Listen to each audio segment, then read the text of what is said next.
We were just talking about how cold it is outside. It's really mentally, it's hard. Challenge. It's a struggle. So this morning we have a cure for our spring fever. We need this. It might be a few weeks until Mother Nature really busts into the spring bloom, but that doesn't mean you have to wait. Garden Guy Dale Kay is in Inver Grove Heights to help us break free from winter. Please, Dale, help. Good morning, Shane. This greenhouse, you mentioned outdoors, a few weeks till Mother Nature busts out into bloom, but inside here, this greenhouse is really busting into bloom.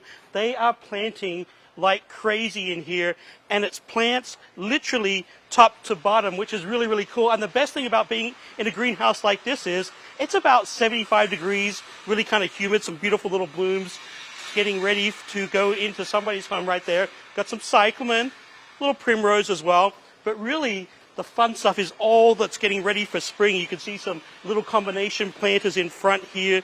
Looks like some petunias, some geraniums, some thunbergia hanging baskets behind.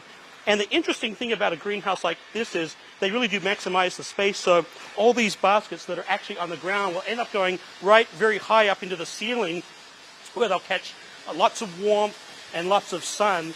And right, this one right here, behind us here, all this kind of a field of green is all Easter lilies getting ready to bloom in about a month or so when Easter occurs. So lots of things going on in this greenhouse. So you might be wondering, how do you get a little touch of spring in your home? Well, of course, you can visit a greenhouse just like this. That would be a great tonic. You can also incorporate some plants into your home that will bring a touch of spring indoors, because it's about this time next week. Yeah, probably the snow will melt. It's nice and warm, but with that comes a lot of gray and brown and slush.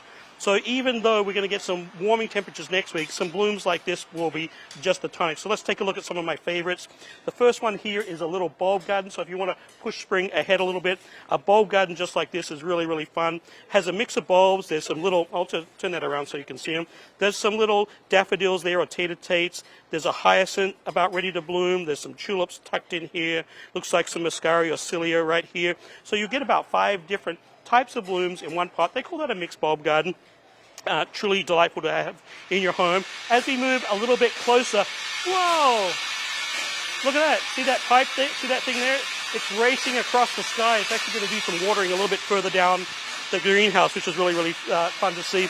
As we move closer to Easter, you'll find some lilies. This particular one is calla lily, which is really fun. There's some hydrangea here, gerbera daisies, some riga begonias. They're really good fun pops of color. These are all in 6-inch, so great for a little table setting. If you're looking for something that's a little bit less expensive, you can move down into pot size.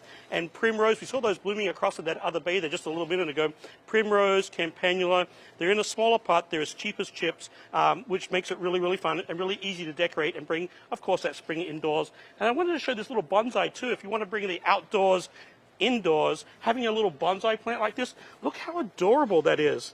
Little juniper, he's kind of trailing across, he's in a nice ceramic dish, and that way you get a little bit of that beautiful evergreen, a little bit of pine scent. That's really fun inside the home. Of course, next week, Thursday, I'm not Irish, but I think it's Thursday, St. Patrick's Day.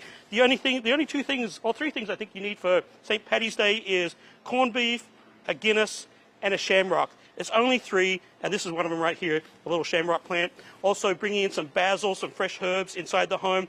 Even though you don't have maybe vine-ripe tomatoes right now, if you use fresh basil and mix that with your tomatoes, maybe like a little bruschetta, the fresh basil really gives some life to store-bought tomatoes right now as well.